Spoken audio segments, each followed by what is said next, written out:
a marshy area called Antelope Plains, 60 craters, 6 feet deep and 30 feet wide, were blasted to create a complex of potholes, ideal habitat for nesting ducks. On the Fairchild unit, more conventional methods were used to develop 400 acres of habitat. The earth was bulldozed into mounds, then seeded with grasses and shrubs, nesting cover for geese and ducks.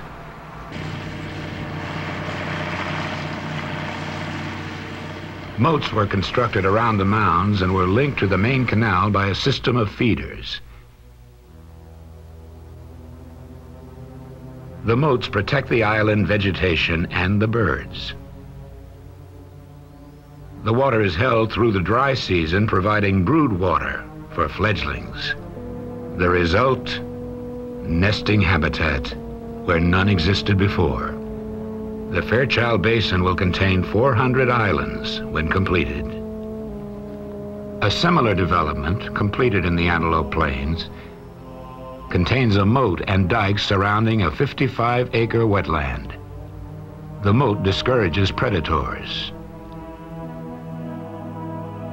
By 1989, the target completion date, 2,800 acres of wetlands will have been created and enhanced on the Triangle Ranch. Wetlands able to produce about 3,000 ducks and 1,400 geese a year.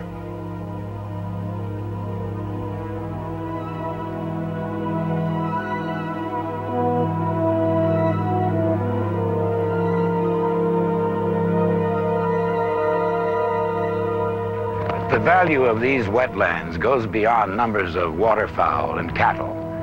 A wider array of species is concentrated in this area.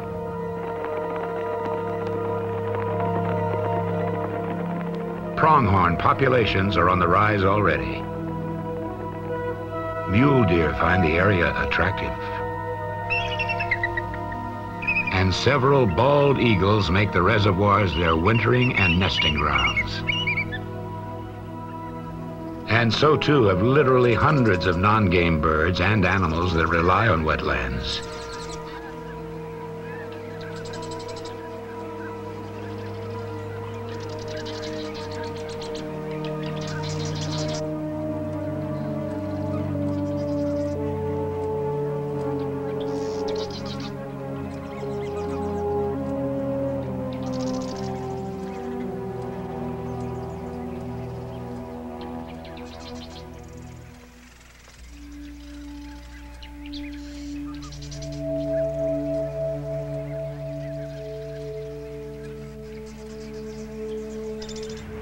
The development of the Modoc wetlands represents a social decision, a decision of, for, and with the people of the land. The benefits extend beyond local administrative and political boundaries and filter into the surrounding community. I have seen a terrific change in attitudes. It's a project that the county can be proud of. One of our major sources of income in this county is tourism, and the more waterfowl we can develop, the more hunters we're going to have, and this pleases the people on Main Street. There are still some unresolved issues that cause some forest managers to speak about the project with the tone of men who know that they must constantly keep bailing to keep the ship afloat. The most serious of these issues involves the project's lifeblood, water. Like the rest of the arid West, water rights presents the question of who gets how much and when. The area's water is used among several irrigation districts, counties, state and federal agencies, for a variety of needs. It would seem the birds have only a small corner of the resource. Because of this watery conflict, development plans sometimes have to be altered and even curtailed. Given time, these problems can be solved. Meanwhile, the Forest Service forges ahead and public cooperation continues. In 1982, Rob Flournoy, a local rancher businessman, transferred his 3,000-acre Willow Creek Ranch to the Forest Service. It will be developed much like the Triangle Ranch.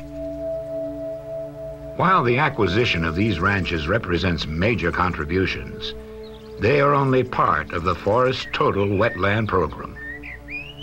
In all, 26 areas have been developed, and 21 more are scheduled. While this project is relatively small, it plays a key role in the Pacific Flyway and is a significant contribution to the nation's wetland needs. It's a man-made environment. There's no doubt about that. It's a very manipulated environment, but that's the way it has to be because we're using excess water.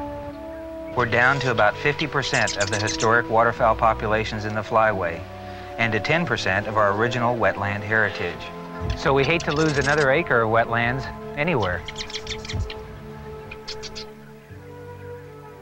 The wetlands that remain represent contemporary portraits of the historical wild.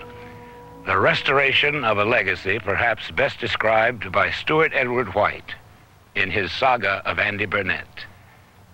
White recounts what Andy came upon in California in the autumn of 1832.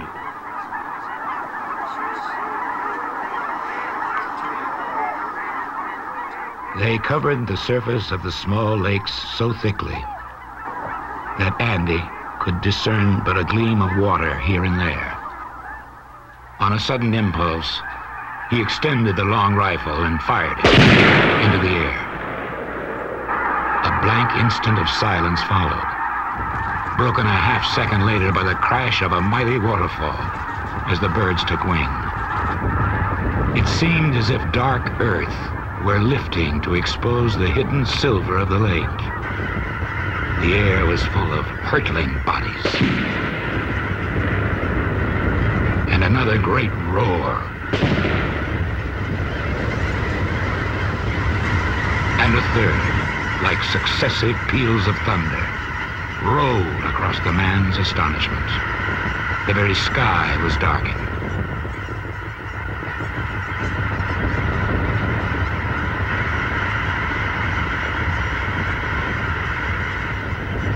And then a smooth, high silence, made up of the thin whistlings of thousands of wings.